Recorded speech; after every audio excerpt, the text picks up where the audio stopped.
सप्तशुद्धि का विचार, श्राद्ध में ग्राह्य एवं त्याज्य का निर्णय और सप्तार्चित स्तोत्र। महादेव जी कहते हैं, अब मैं श्राद्ध की विधि बतलाता हूँ। श्राद्ध के एक दिन पहले अपसव्य होकर पितरों के प्रतिनिधिभूत ब्राह्मणों को निमंत्रित करें। आप लोग पितृकार्य संपन्न करें और मुझ पर प्रसन्न हों। ब्राह्मणों को निमंत्रित करने के लिए अपनी जाति के विश्वस्त पुरुषों को भेजना चाहिए। बिना फटा हुआ वस्त्र पवित्र माना गया है। यदि मूर्ख ब्राह्मण अपने सामने ही रहता हो और गुणवान अपने से बहुत दूर बसता हो तो गुणवान को भी श्राद्ध का निमंत्रण देना चाहिए, परंतु मूर्ख को त्यागना नहीं चाहिए। जो अपने निकटवर्ती ब्राह्मण को पतित न होने पर भी त्याग कर दूर रहने वाले गुणवान की पूजा करता है, वह नरक में जाता है। वेद, विद्या और व्रत में निष्णात श्रोत्रिय ब्राह्मण यदि घर पर आ जाए तो विधि पूर्वक उसका पूजन करके मनुष्य परम गति को प्राप्त होता है।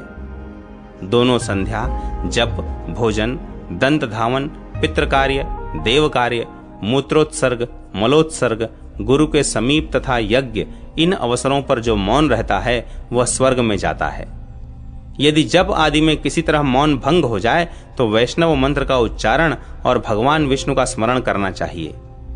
दान, स्नान, होम, भोजन और देव पूजन में देवताओं के लिए सीधे कुश उपयोग में लाए जाते हैं और पितरों के लिए द्विगुण भुग्न कुश। उत्तर मुख होकर देवताओं का और दक्षिण मुख होकर पितरों का कार्य करना चाहिए। अग्नि, भस्म, जौ और जल से चिन्ह बना देने पर तथा चौखट बीच में होने पर भी पंक्ति दोष नहीं होता। इष्ट श्राद्ध में क्रतु और दक्ष, वृद्ध श्राद्ध में सत्य और वसु, नैमित्तिक श्राद्ध में काल और काम्य श्राद्ध में अध्व और विरोचन तथा पार्वण श्राद्ध में पुरुरवा एवं आर्द्रव नाम के विश्व देवों का आवाहन पूजन बताया गया है। पलाश के पत्ते में श्राद्ध करने से ब्रह्म तेज की वृद्धि होती है। पीपल के पत्ते में श्राद्ध भोजन करने वाला राजाओं का मान्य होता है। पाकड़ के पत्तल में श्राद्ध भोजन करने से सब भूतों पर प्रभुत्व प्राप्त होता है। वट के पत्ते में भोजन करने से पुष्टि, प्रजा, वृद्धि, प्रज्ञा, घृति और स्मृति की प्राप्ति होती है। गंभारी का पत्ता राक्षसों का नाश करने वाला और यशोदायक होता है। महुए के पत्ते में भोजन करने से उत्तम सौभाग्य प्राप्त होता है। अर्जुन वृक्ष के पत्ते में श्राद्ध करने वाला सब अभीष्ट फलों को प्राप्त कर लेता है। मदार के पत्ते में श्राद्ध करने से उत्तम कांति और प्रकाश की प्राप्ति होती है। बांस के पात्र में श्राद्ध करने वाला पुरुष के खेत, बगीचे और पोखरे में सदैव मेघ पानी बरसाते हैं। सोने चांदी के पात्रों में श्राद्ध करने से पूर्वोक्त सभी पत्रों के फल की प्राप्ति होती है। पलाश, अर्जुन, वट, पाकर, पीपल, विकंकत अर्थात कटाय, गूलर, बिल्व और चंदन ये यज्ञ संबंधी वृक्ष हैं। सरल, देवदार, साखू, खैर ये वृक्ष समिधा के लिए प्रशस्त हैं। श्लेष्मा तक, नक्तमाल्य, कैथ, सेमल, नींबू और बहेड़ा ये वृक्ष श्राद्ध कर्म में निंदित हैं। जहां अनिष्ट शब्द सुनाई पड़ते हों, जो बहुत रूखी और जीव जंतुओं से भरी हो तथा जहां दुर्गंध फैल रही हो, ऐसी भूमि को श्राद्ध कर्म में त्याग दें। अंग, बंग, कलिंग, सिंधु का उत्तर तट तथा जहां आश्रम धर्म और वर्ण धर्म नष्ट हो गए हों, ऐसे देश यत्न पूर्वक श्राद्ध कर्म में त्याग देने योग्य हैं। ब्राह्मण सत्ययुग, क्षत्रिय त्रेता, वैश्य द्वापर और शूद्र कलयुग माना गया है। विद्वान पुरुष शुक्ल पक्ष के पूर्वाह्न और कृष्ण पक्ष के अपराह्न में श्राद्ध करें। पितृ कार्य में रत्नी बराबर कुश श्रेष्ठ माने गए हैं। मूल के पास से कटे हुए कुश वेदी पर आस्तरण करने के लिए उत्तम होते हैं। इसी प्रकार सामा, तिन्नी और दूर्वा भी श्रेष्ठ माने गए हैं। कुश सदैव पवित्र तथा श्राद्ध कर्म में आदरणीय है। ऐश्वर्य की इच्छा करने वाले पुरुष को उन कुशों पर ही पिंडदान करना चाहिए। ब्राह्मणों को श्रद्धा पूर्वक गर्म गर्म अन्न भोजन कराना चाहिए। फल, फूल और पेय पदार्थों को ठंडा ही दें। जो स्नेहवश ब्राह्मणों के हाथ में नमक या व्यंजन परोसता है अथवा लोहे के पात्र से परोसता है, उस भोजन को राक्षस खाते हैं। पितर उसे नहीं ग्रहण करते। ब्राह्मणों के पात्रों में चुपचाप अन्न परोसकर संकल्प करना चाहिए। करछुल आदि में जो अन्न हो उससे उनका संबंध नहीं रहना चाहिए। जो ब्राह्मण सुअर की भांति पात्र में मुंह लगाकर चप चप करते हुए खाता है, अथवा जो हाथ में ही भोजन रखकर उसी में मुंह लगाता है, तथा जो भोजन के समय बातचीत करता है, उसके खाए हुए अन्न को पितर नहीं ग्रहण करते। 2 वर्ष के बछड़े के मुख में जो सुख पूर्वक समा सके उतने ही बड़े पिंड बनाने चाहिए, यह व्यास का कथन है। स्त्री श्राद्ध के पात्र को न हटाए। ज्ञानहीन तथा व्रत रहित पुरुष भी भोजन पात्र को न हटाए। स्वयं पुत्र ही आकर पिता के श्राद्ध में उच्छिष्ट पात्रों को उठाए। 3 पिंडों में से एक को तो जल में डुबो दे, दूसरा पत्नी को दे दे और तीसरे को अग्नि में होम दे। इस प्रकार पिंडों की यह त्रिविध गति है। पितृ श्राद्ध में छंदोग अर्थात सामवेदी ब्राह्मण को, वैश्वदेव श्राद्ध में वैष्णव को, पुष्टि कर्म में अर्धवैव अर्थात यजुर्वेदी को तथा शांति कर्म में अथर्ववेदी ब्राह्मण को भोजन कराना चाहिए। दैव श्राद्ध में 2 अथर्ववेदी ब्राह्मणों को पूर्वाभिमुख बिठाना चाहिए और पितृ श्राद्ध में ऋग्वेदी, यजुर्वेदी तथा सामवेदी इन 3 ब्राह्मणों को उत्तराभिमुख बिठाना चाहिए। चमेली, बेला और श्वेत जूही आदि फूलों का श्राद्ध में सदा ही उपयोग करें। जल से पैदा होने वाले सभी तरह के फूल और चंपा का भी श्राद्ध में उपयोग करना उचित है। महुआ, हींग, कपूर, मिर्च, गुड़, सेंधा नमक और चांदी ये श्राद्ध में उत्तम है। ब्राह्मण, कंबल, गौ, सूर्य, अग्नि, अतिथि, तिल, दर्भ और विहित काल ये 9 कुतप माने गए हैं। रजस्वला स्त्री 4थे दिन स्नान करके शुद्ध होती है, परंतु दैव कार्य और पितृ कार्य के लिए वह 5वें दिन शुद्ध होती है। धन और ब्राह्मण के अभाव में, परदेश में तथा पुत्र जन्म के समय अथवा जिसकी स्त्री रजस्वला हो वह आम श्राद्ध करे, ब्राह्मण को कच्चा अन्न दे दे। सांप के काटे हुए, ब्राह्मण के मारे हुए, दाढ़ वाले, सींग वाले तथा बिच्छू आदि के द्वारा मारे हुए और आत्मघात करने वाले प्राणियों का श्राद्ध न कराए। सब भाइयों से सलाह करके बिना बंटे हुए धन के द्वारा ज्येष्ठ भाई ने जो श्राद्ध और दान किया हो वह सबके द्वारा किया हुआ माना जाता है। प्रतिवर्ष माता पिता की क्षयाह तिथि को जो श्राद्ध किया जाता है उसे मलमास में नहीं करना चाहिए, ऐसा व्यास जी का वचन है। गर्भ में, ऋण लेने देने के व्यवहार में, प्रेत कर्म में, मृत्यु में, मासिक श्राद्ध में तथा वार्षिक श्राद्ध में मलमास की गणना नहीं की जाती है। विवाह आदि के अवसरों पर सौर मास, यज्ञ आदि में सावन मास तथा वार्षिक श्राद्ध और पितृ कार्य में चांद्रमास उत्तम माना गया है। जिस राशि पर सूर्य स्थिति रहते समय ब्राह्मण, क्षत्रिय और वैश्य की मृत्यु हो जाती है उसी राशि में मृत्यु तिथि को पितृकर्म करना चाहिए। वषटकार अर्थात इंद्रयाग, होम अर्थात देवयाग, पर्व अर्थात दर्श पौर्णमास तथा आग्रायण आदि कार्य मलमास में भी करने योग्य हैं। अग्न्याधान, प्रतिष्ठा, यज्ञ, दान, व्रत, वेद व्रत, वृषोत्सर्ग, चूड़ाकर्म तथा मांगलिक अभिषेक भी मलमास में न करें। नित्य नैमित्तिक कर्मों को मलमास में यत्नपूर्वक करना चाहिए। इसी प्रकार तीर्थ स्नान, गजच्छाया स्नान और प्रेत श्राद्ध भी मलमास में अवश्य करने योग्य है। जहां भोजन करने वाले भाई बंधु और सगोत्र पुरुष नहीं उपलब्ध होते और अंत्यज आदि से श्राद्ध भूमि घिर जाती है वहां यह सब राक्षसी श्राद्ध का लक्षण है। जो स्वयं श्राद्ध करके दूसरे के श्राद्ध में विह्वल होकर भोजन करता है उसके पितर पिंड और तर्पण के लुप्त हो जाने से नरक में गिरते हैं। यज्ञ और श्राद्ध के लिए न्यायपूर्वक ब्राह्मण को निमंत्रण देकर जो किसी प्रकार उसे छोड़ देता है वह पापात्मा शूकर योनि को प्राप्त होता है। दैव श्राद्ध अथवा पितृ श्राद्ध में जब अशौच हो जाए तब उसकी निवृत्ति होने पर ब्राह्मण को श्राद्ध का दान देना चाहिए। श्राद्ध की समाप्ति होने पर ब्राह्मणों से आशीर्वाद लेना चाहिए, इससे दीर्घायु की प्राप्ति होती है। पहले ब्राह्मण के हाथ में जल देकर इस प्रकार प्रार्थना करे, अपाम मध्ये स्थिता देवाः सर्वमप्सु प्रतिष्ठितम् ब्राह्मणस्य करे न्यस्ताः शिवा आपो भवन्तु नः। देवता जल के भीतर निवास करते हैं, सब कुछ जल में ही प्रतिष्ठित है। ब्राह्मण के हाथ में रखा हुआ जल हमारे लिए कल्याणकारी हो। तत्पश्चात ब्राह्मण के हाथ में फूल देकर इस प्रकार प्रार्थना करें, लक्ष्मीर वसति पुष्पेषु लक्ष्मीर वसति पुष्करे लक्ष्मीर वसति वय सौमे सौमनस्यम सदास्तु में। लक्ष्मी फूलों में निवास करती हैं, लक्ष्मी कमल में निवास करती हैं और लक्ष्मी चंद्रमा में वास करती हैं। मेरा मन सदा प्रसन्न रहे। तदनंतर ब्राह्मण के हाथ में अक्षत देकर प्रार्थना करे, अक्षतम चास्तु में पुण्यम शांति पुष्टिर्धितश्च में यद्यश्रेयस्करम लोके तत्तदस्तु सदा मम। मेरा पुण्य अक्षय हो, मुझे शांति, पुष्टि और धृति प्राप्त हो। लोक में जो कल्याणकारी वस्तुएं हैं वे सदा मुझे मिलती रहें। इसके बाद ब्राह्मण को दक्षिणा देकर प्रार्थना करे, दक्षिणाः पान्तु सर्वत्र बहुदेयम यथास्तु नः।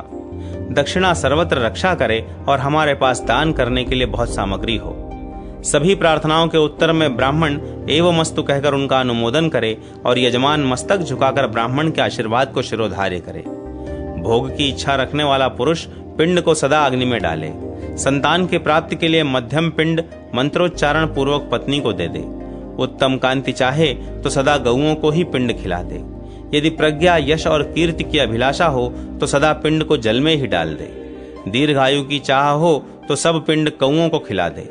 कार्तिकेय जी के लोक में जाने की अभिलाषा हो तो मुर्गे को खिलाए अथवा दक्षिण दिशा की ओर मुख करके सब पिंड आकाश में ही फेंक दे, क्योंकि आकाश और दक्षिण दिशा पितरों के स्थान है। चंद्र ग्रहण के सिवा और कभी रात्रि में श्राद्ध न करे। चंद्र ग्रहण का दर्शन होने पर शीघ्र सर्वस्व लगाकर भी रात्रि में श्राद्ध करे।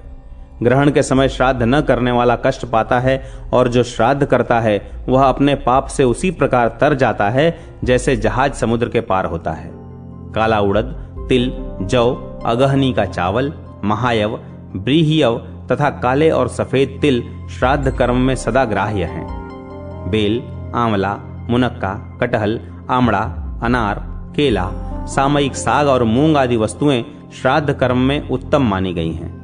मसूर, सौंफ और कुसुम्भ के फूल श्राद्ध में सदैव वर्जित हैं। लहसुन, गाजर, प्याज, पिंड मूल, मोरट और बड़ी मूली ये सब श्राद्ध में वर्जित हैं। इनके संपर्क से श्राद्ध व्यर्थ हो जाता है और दाता नरक में पड़ता है। प्रातः काल से लेकर संध्या तक 15 मुहूर्त होते हैं। उनमें 3 मुहूर्त का प्रातः काल, फिर 3 मुहूर्त का संगव काल, उसके बाद 3 मुहूर्त का मध्याह्न काल, फिर उतने का ही अपराह्न काल तथा शेष 3 मुहूर्त का सायाह काल कहा गया है। यही 5वां दिनांश है।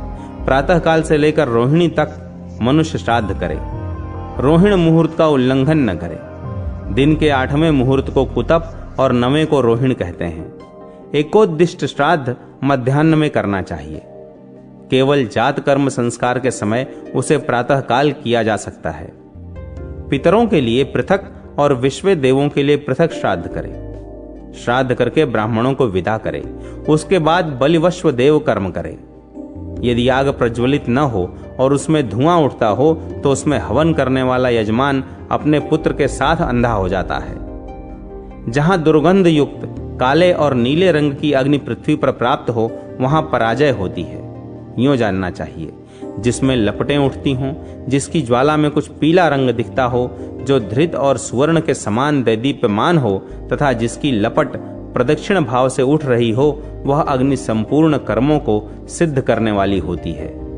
चंदन, अगुरु, तमाल, खस, पद्मक, धूप, गुग्गुल तथा लोहबान की धूप श्रेष्ठ मानी गई है।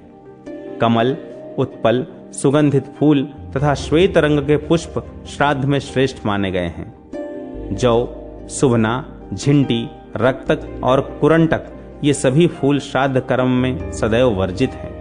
सोने, चांदी और तांबे के पात्र पितरों के पात्र कहे जाते हैं। श्राद्ध में चांदी की चर्चा और दर्शन भी पुण्यदायक है। चांदी का समीप होना दर्शन अथवा दान राक्षसों का विनाश करने वाला, यशोदायक तथा पितरों को तारने वाला होता है।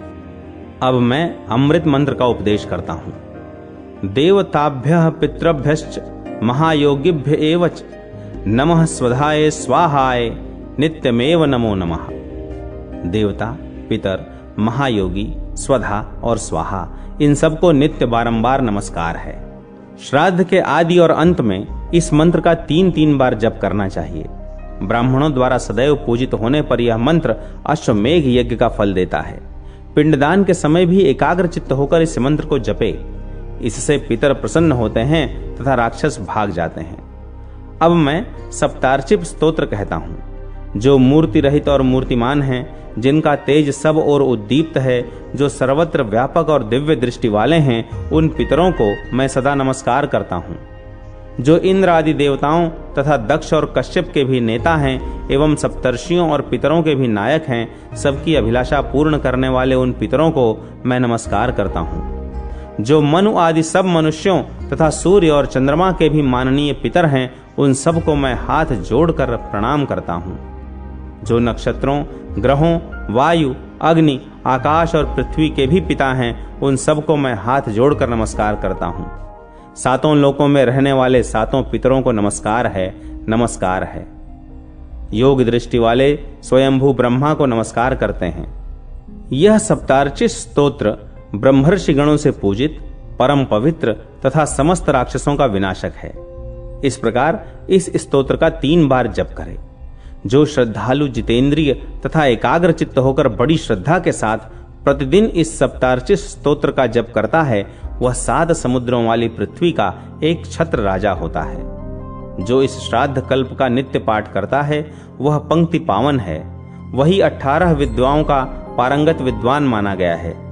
पितर लोग प्रसन्न होकर मनुष्यों को प्रज्ञा, पुष्टि, स्मृति, मेधा, राज्य तथा आरोग्य प्रदान करते हैं। पार्वती, इस प्रकार सरस्वती और समुद्र के संगम पर मनुष्य को विधि पूर्वक श्राद्ध करना चाहिए। पराई वस्तु के अपहरण और प्रतिग्रह के दोष। महादेव जी कहते हैं, जो मनुष्य अमावस्या को दूसरे का अन्न खाता है, उसका महीने भर का किया हुआ पुण्य अन्नदाता को मिल जाता है। अयनारंभ के दिन पराया अन्न भोजन करे तो 6 महीनों का, और विषुव काल में परान्न भोजन करने पर 3 मास का पुण्य चला जाता है। यदि चंद्र ग्रहण और सूर्य ग्रहण के अवसर पर मनुष्य भोजन करे तो 12 वर्षों से एकत्र किया हुआ सब पुण्य नष्ट हो जाता है। संक्रांति के दिन दूसरे का अन्न ग्रहण करने पर महीने भर से अधिक समय का पुण्य चला जाता है। आद्य श्राद्ध में परान्न भोजन करने पर 3 वर्ष का पुण्य चला जाता है। मासिक श्राद्ध में भोजन करने पर 8 वर्ष का, और छमाही श्राद्ध में भोजन करने से आधे वर्ष का पुण्य नष्ट होता है। जो अस्थि संचयन श्राद्ध में दूसरे का अन्न खाता है, उसका जन्म भर का पुण्य चला जाता है। जो मरे हुए मनुष्य की शैया का दान लेता है, जो वेदाध्ययन को बेचता है तथा जो ब्राह्मण का धन हड़प लेता है, ऐसे लोगों की शुद्धि कभी नहीं होती। 1 माशा सुवर्ण, 1 गाय अथवा आधी अंगुल भूमि भी जो चुराता है, वह प्रलय काल तक नरक में रहता है। ब्रह्म हत्या, मदिरापान, दरिद्र के धन का अपहरण, गुरु पत्नी गमन तथा सुवर्ण की चोरी, ये पाप स्वर्ग में बैठे हुए पुरुष को भी नीचे गिरा देते हैं। चिता के काष्ठ समूह का और वेद बेचने वाले ब्राह्मण का स्पर्श करके स्नान करना चाहिए।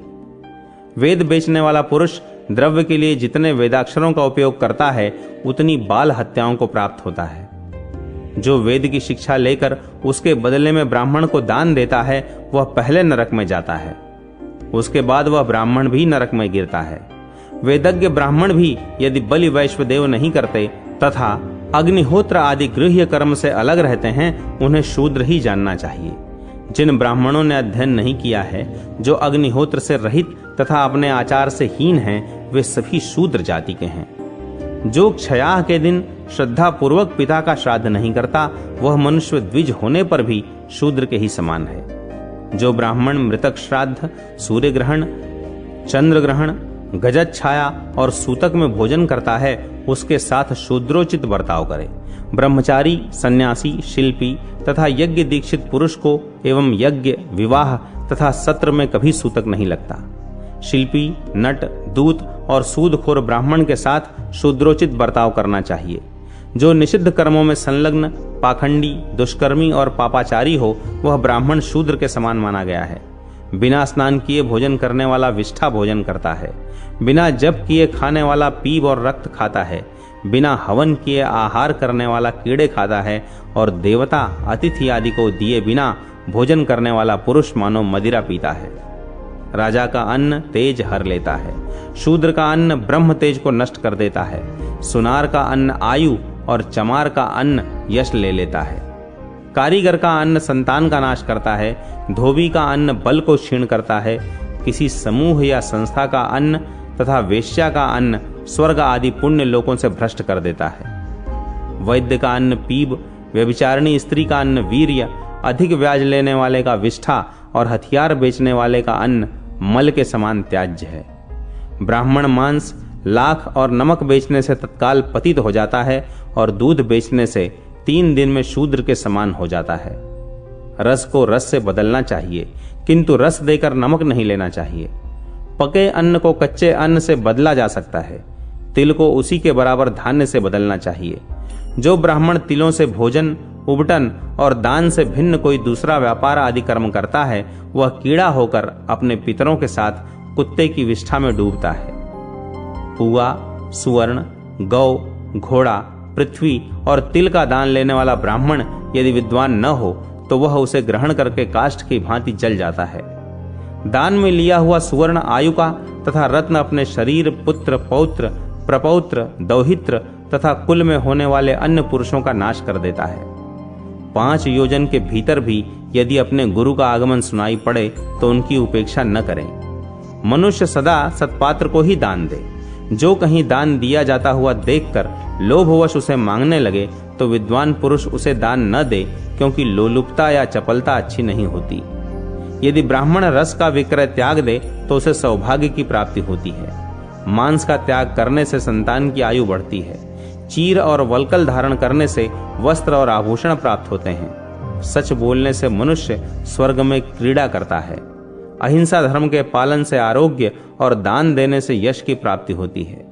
ब्राह्मण की सेवा करने से राज्य तथा द्विजत्व प्राप्त होते हैं। देवताओं की सेवा से मनुष्य दिव्य रूप पाता है। अन्न दान से संपूर्ण अभीष्ट भोगों की प्राप्ति होती है। शेष साई भगवान। पीत कौशेय वसनो वनमाला विभूषितः, दिव्य गंधानुलिप्तांगो दिव्याभरण भूषितः, शेषासन गतम देवम दिव्यानेकोद्यतायुधम, ज्वलत किरीट मुकुटम स्फुरन्म करकुंडलम, मक्ता भयप्रदम शांतम श्रीवत्सांकम महाभुजम, सदा प्रसन्न वदनम घनश्यामम चतुर्भुजम, पाद संवाहनासक्त लक्ष्म्या जुष्टम मनोहरम। भगवान रेशमी पीतांबर पहने हैं तथा गले में वनमाला धारण किए हुए हैं। उनके अंगों में दिव्य अंगराग लगा है और वे दिव्य अलंकारों से अलंकृत हैं। शेष शैया पर पौढ़े हुए हैं तथा अनेकों दिव्य आयुध हाथ में लिए हैं। मस्तक पर किरीट मुकुट जगमगा रहा है। कानों में मकराकृत कुंडल चमचम कर रहे हैं। वक्ष स्थल पर श्रीवत्स का चिन्ह सुशोभित है तथा 4 विशाल भुजाएं हैं। उनका मुखारविंद सदा खिला रहता है। मेघ के समान वर्ण हैं तथा देवी लक्ष्मी उनके चरण दबाने में लगी रहती हैं। भक्तों को अभय देने वाले उन परम शांत मनोहर देवाधिदेव विष्णु का इस रूप में ध्यान करें। कौन गृहस्थ पृथ्वी का भूषण होता है? कामः क्रोधश्च लोभश्च मोहो मद्य मदादयः, माया मात्सर्य पैशून्यम विवेको विचारणा, अंधकारो यदृच्छाच चापल्यम लोलता नृप, अत्यायो सोप्यनायासः प्रमादो द्रोह साहसम, आलस्यम दीर्घसूत्रत्वम परदारोप सेवनम, अत्याहारो निराहारः शोकश्चौर्यम नृपोत्तम, एतान दोषान गृहे नित्यम वर्जयन यदि वर्तसे, स नरो मंडनम भूर्मे देशस्य नगरस्य च, श्रीमान विद्वान कुलीनोऽसौ स एव पुरुषोत्तमः, सर्वतीर्थाभिषेकश्च नित्यम तस्य प्रजायते। नृपश्रेष्ठ, काम, क्रोध, लोभ, मोह, मद्यपान, मद आदि, माया, मात्सर्य, पिशुनता, अविवेक, विचार शून्यता, अंधकार, स्वेच्छाचारिता, चपलता, लोलुपता, सांसारिक वस्तुओं के लिए अत्यधिक क्लेश उठाना, अकर्मण्यता, प्रमाद, दूसरों के साथ द्रोह करने में अग्रसर होना, आलस्य, दीर्घ सूत्रता, पराई स्त्री से अनुचित संबंध रखना, बहुत अधिक खाना अथवा कुछ भी न खाना, शोकाभिभूत रहना और चोरी करना। इन दोषों से सदा बचते रहकर जो जीवन यापन करता है वह मनुष्य पृथ्वी का, देश का तथा नगर का भूषण है।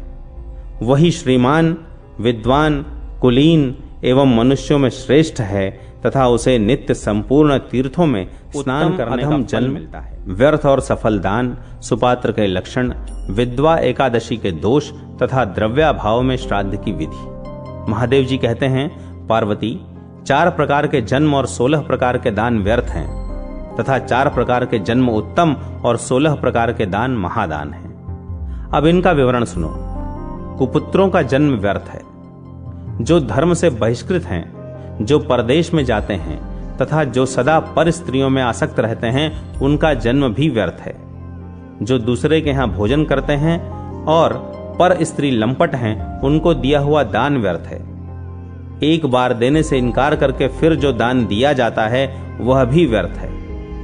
आरूढ़ पतित अर्थात सन्यासी होकर फिर गृहस्थ होने वाले को दिया हुआ दान तथा अन्यायोपार्जित धन का दान भी व्यर्थ है। ब्रह्म हत्यारे, पतित, चोर, गुरु को प्रसन्न न रखने वाले, कृतघ्न, ग्राम पुरोहित, अधम ब्राह्मण, शूद्रा स्त्री से संबंध रखने वाले ब्राह्मण, वेद विक्रेता, जिसकी स्त्री का किसी जार पुरुष से संबंध हो तथा जो स्त्री के अधीन रहता हो, ऐसे ब्राह्मणों को दिए हुए दान असफल होते हैं। इस तरह ये 16 प्रकार के दान व्यर्थ हैं। अब जिनका जन्म उत्तम है उनका परिचय सुनो। जो अपने पिता माता के उत्तम पुत्र हैं, सदा धर्म में तत्पर रहते हैं, परदेश में नहीं जाते और पराई स्त्रियों से विमुख हैं, इन 4 प्रकार के मानवों का जन्म श्रेष्ठ है। गौ, सुवर्ण, चांदी, रत्न, विद्या, तिल, कन्या, हाथी, घोड़ा, शैया, वस्त्र, भूमि, अन्न, दूध, छत्र तथा 16 आवश्यक सामग्रियों सहित गृह, इन 16 प्रकार की वस्तुओं के दान को महादान कहते हैं। इसलिए शठता छोड़कर श्रद्धा और विधि के साथ उत्तम देश में, उत्तम काल में और उत्तम पात्र को न्यायोपार्जित धन का दान देना चाहिए।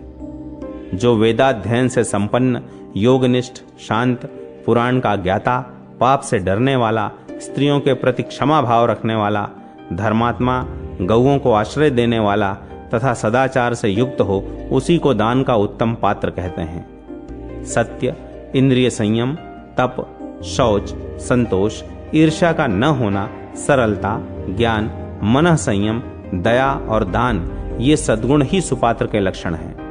जो ऐसे श्रेष्ठ पात्र को समान बछड़े वाली, चांदी के खुर और सोने के सींग वाली सर्वगुण संपन्न एक गाय भी दान करता है, वह मेरे लोक में प्रतिष्ठित होता है। जो मानव ऐसी गाय को दान में देता है, वह उत्तम गति को प्राप्त होता है। उसके ऊपर मैं सदा प्रसन्न रहता हूँ। जो गाय क्रोध करने वाली, दुष्ट, दुर्बल, रोगिणी तथा मूल्य न देकर लाई गई हो, उसका दान नहीं करना चाहिए।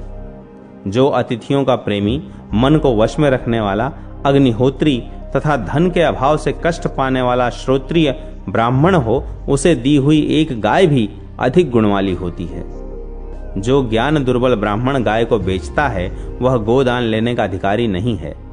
उसे ब्राह्मण नहीं मानना चाहिए। गाय, घर, शरण तथा कन्या, ये वस्तुएं अनेक पुरुषों को नहीं देनी चाहिए। इनमें से एक वस्तु एक ही व्यक्ति को देनी चाहिए। यदि एकादशी दशमी से विद्ध हो और द्वादशी का क्षय हो गया हो, तो उस दिन नक्त व्रत करें। उस दिन उपवास का विधान नहीं है।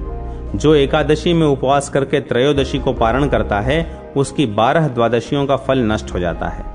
उपवास और श्राद्ध के दिन काष्ठ से दंत धावन न करें। दर्श, पौर्णमास तथा पिता का वार्षिक श्राद्ध पूर्व विद्या तिथि में ही करना चाहिए। जो ऐसा नहीं करता वह नरक में पड़ता है। उसकी संतान की हानि बताई गई है और वह दुर्भाग्य को प्राप्त होता है। द्रव्य के अभाव में एक ही ब्राह्मण के द्वारा 6 पिंड वाला श्राद्ध करे। उसमें पिता आदि के लिए 6 अर्घ्य स्थापित करके उन्हें विधि पूर्वक निवेदन करे। ब्राह्मण के हाथ में जो अन्न जाता है, उसे पिता भोजन करते हैं। मुख में पितामह खाते हैं। तालु भाग में स्थित होकर प्रपितामह उस अन्न को ग्रहण करते हैं। ब्राह्मण के कंठ में मातामह, हृदय में प्रमातामह और नाभि में वृद्ध प्रमातामह स्थित होकर अन्न ग्रहण करते हैं। ब्राह्मण न मिले तो कुश का ब्राह्मण बनाकर रखे और उसके सन्निधान में श्राद्ध कार्य पूर्ण करे। यह सभी पुराणों से उनका सार निकाल कर कहा गया है। जो नास्तिक, चुगलखोर और वेदों का निंदक हो, उसे इसका उपदेश नहीं देना चाहिए। मार्कंडेश्वर आदि विविध लिंगों की महिमा। महादेव जी कहते हैं, पार्वती, तदनंतर महर्षि मार्कंडेय जी के द्वारा स्थापित परम उत्तम मार्कंडेश्वर के समीप जाए। उनका स्थान सावित्री से पूर्व दिशा में थोड़ी ही दूर पर है। पूर्व काल में महर्षि मार्कंडेय एक विख्यात महात्मा हुए हैं। पद्मयोनि ब्रह्मा जी के प्रसाद से उन्हें अजरता और अमरता प्राप्त हो चुकी है। वे प्रभास क्षेत्र में गए और वहां शिव जी की स्थापना तथा पूजा करके दक्षिण ओर स्थित हो पद्मासन लगाकर ध्यान मग्न हो गए। ध्यान में ही उनके 10,000 अरब युग बीत गए, परंतु मुनीश्वर मार्कंडेय नहीं जगे। इस दीर्घ काल में हवा से उड़ी हुई धूल के द्वारा धीरे धीरे वहां के मंदिर, शिवलिंग और स्थान आदि का लोप हो गया।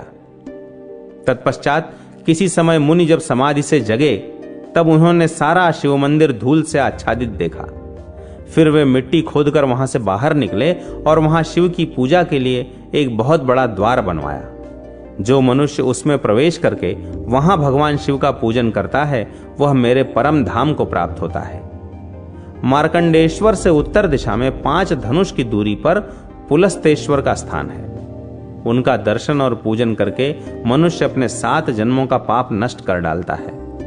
वहां से नैऋत्य कोण में 8 धनुष के अंतर पर कृत्वीश्वर शिव हैं। उनका भक्ति भाव से पूजन करना चाहिए। वे बड़े बड़े यज्ञों के फल देने वाले हैं। उनका दर्शन करके मानव पुंडरीक यज्ञ का फल पाता है। उसे 7 जन्मों तक दरिद्रता और दुख की प्राप्ति नहीं होती।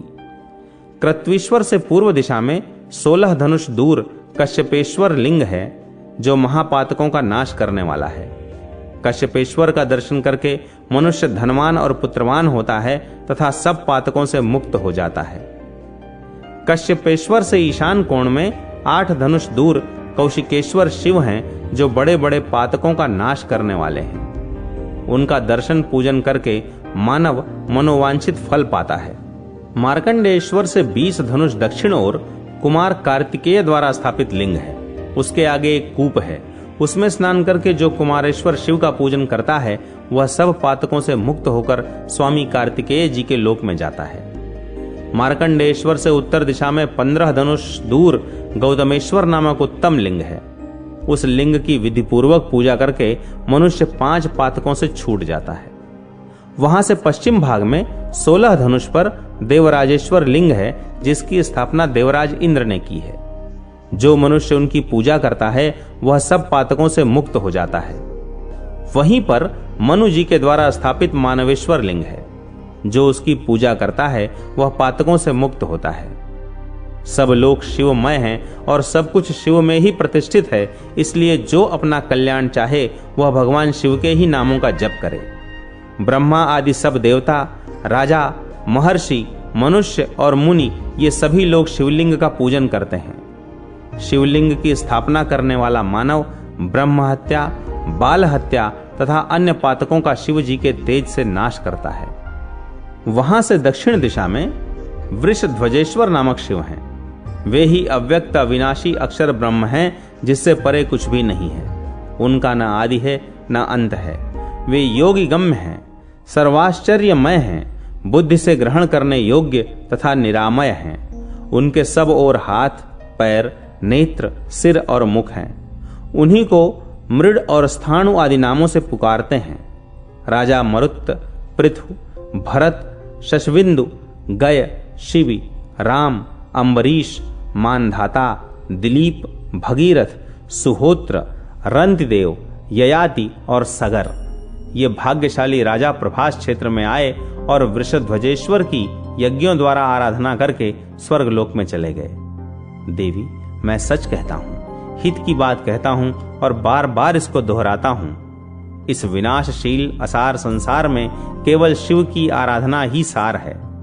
जिसने भगवान शिव का दर्शन किया है वह धन्य है। गौतम और प्रेत का संवाद, प्रेतों का उद्धार तथा प्रेत तीर्थ की उत्पत्ति। महादेव जी कहते हैं, पूर्व काल की बात है। उत्तम व्रत का पालन करने वाले महर्षि गौतम भृगुकच्छ से प्रभास क्षेत्र में आए। वे परम पवित्र उत्तरायण में श्री सोमनाथ जी का दर्शन करने की इच्छा से वहां पधारे थे। सोमेश्वर का दर्शन तथा संपूर्ण तीर्थों में स्नान करके गौतम जी प्रभास में ही तीर्थ भ्रमण करने लगे। घूमते घूमते गात्रच्छेद तीर्थ में गए। उसकी सीमा पर पहुंचते ही उन्हें वैष्णव वन दिखाई दिया, जो भगवान विष्णु को बहुत ही प्रिय है। उस वन में 100 धनुष तक फैला हुआ पुरुषोत्तम क्षेत्र है। वहां सीमा पर पहुंचकर उन्होंने महाभयंकर विशालकाय 5 प्रेतों को देखा, जो बड़े बड़े वृक्षों पर बैठे हुए थे। उनके केश ऊपर की ओर उठे हुए थे। उन प्रेतों को देखकर वे भय से थर्रा उठे। फिर भी धैर्य धारण करके देर तक कुछ सोच विचार कर उन्होंने पूछा, अहो, यह विकराल देह धारण करने वाले तुम लोग कौन हो? प्रेतों ने कहा, महामना, हम लोग प्रेत हैं और इस तीर्थ को श्रेष्ठ एवं पुण्यमय सुनकर बहुत दूर से यहाँ आए हैं, परंतु हमें इसके भीतर प्रवेश की आज्ञा नहीं मिलती। कुछ अदृश्य दूतों ने हमें मार मार कर जर्जर कर दिया है। हम में से एक यह लेखक है, दूसरा रोहक है, तीसरा शीघ्रग है, चौथा सूचक है और पांचवा मैं सबसे बड़ा पापी हूं। मेरा नाम पर्युषित है। गौतम ने पूछा, तुम लोग तो प्रेत योनि में पड़े हुए हो, फिर तुम्हारे ये लेखक आदि नाम कैसे हुए?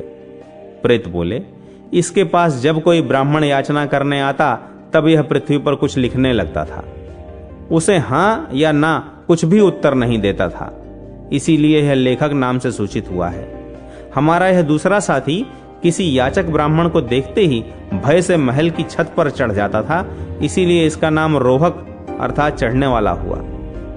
इस तीसरे पापी ने राजा से बहुतेरे ब्राह्मणों के विषय में यह सूचना दी अर्थात चुगली खाई कि ये तो बड़े धनाढ्य हैं, अतः इसकी सूचक नाम से ही प्रसिद्धि हुई।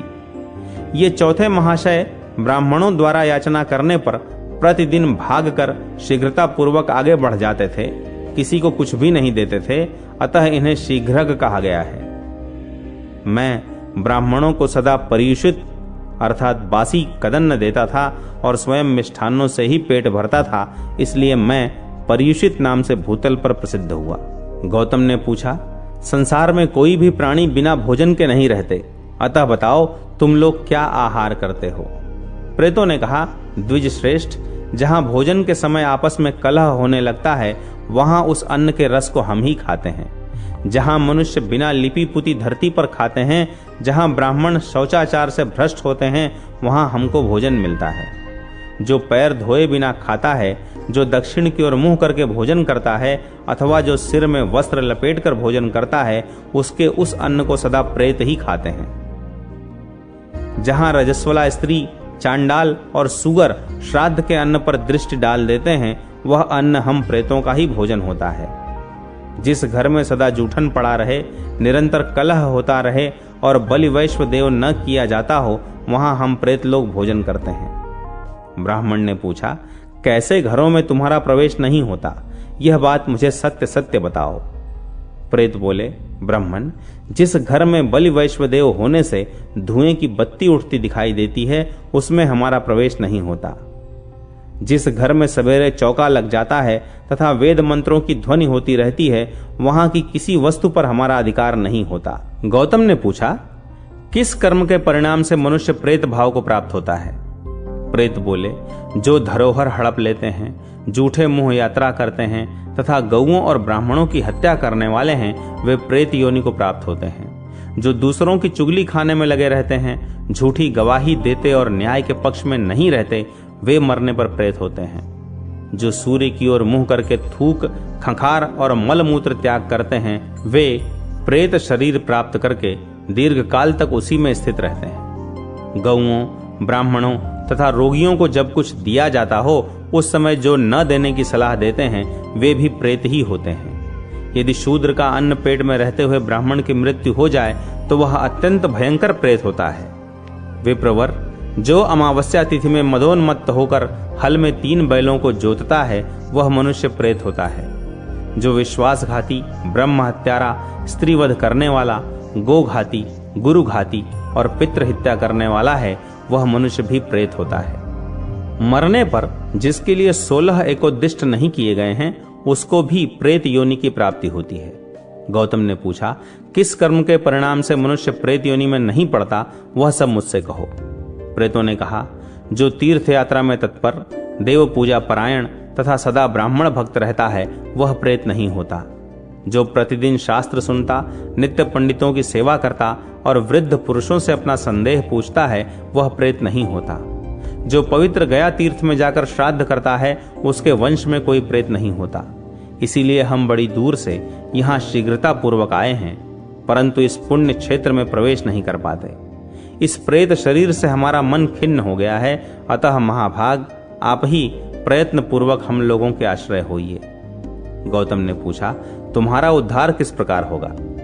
प्रेत बोले, प्रभो आप वैष्णव क्षेत्र में जाकर हमारे नाम और गोत्र का उच्चारण करके श्राद्ध कीजिए, इससे हमारी मुक्ति हो जाएगी।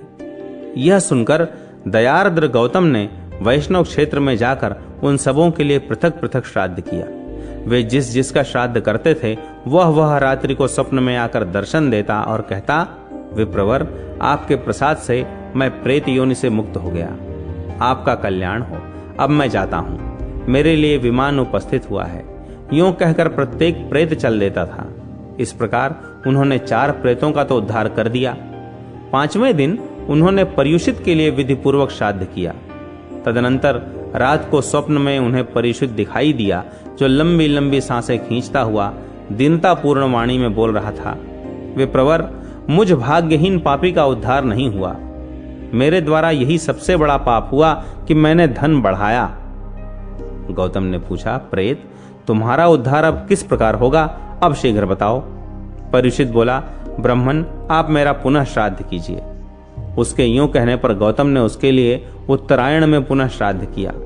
तदनंतर रात को स्वप्न में उसने आकर दर्शन दिया और कहा, विप्रवर मैं आपके प्रसाद से प्रेत योनि से छूट गया, आपका कल्याण हो, मैं जाता हूं। मुझे देवत्व प्राप्त हुआ है, अतः मुझ में वर देने की शक्ति आ गई है, इसलिए मुझसे कोई शुभ वर ग्रहण कीजिए।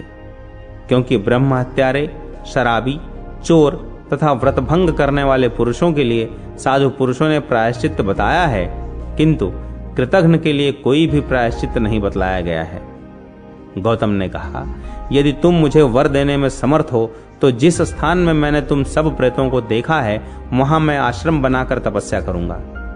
वहां जो मनुष्य भक्तिपूर्वक स्नान और देवताओं का तर्पण करके पितरों के उद्देश्य से विधिवत श्राद्ध करे, वह आपके प्रसाद से कभी प्रेत योनि में न आए, उसके वंश में भी कभी कोई प्रेत न हो। पर्युषित बोला, विप्रवर तुम वहां जाकर आश्रम बनाओ, इससे तुम्हें उत्तम सिद्धि प्राप्त होगी।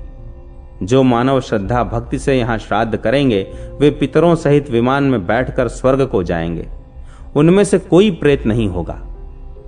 स्थिर बुद्धि वाले विद्वानों ने मैत्री को 7 पद वाली बताया है। तुम्हारा यह पवित्र आश्रम सब पापों का नाशक और समस्त दुखों का निवारक होगा। यह स्थान मेरे नाम पर प्रेत तीर्थ कहलाए। एवमस्तु कहकर गौतम जी चले गए। तदनंतर वेदोक्त मार्ग से उन्होंने सब कार्य संपन्न किया। नरकेश्वर का महात्म्य।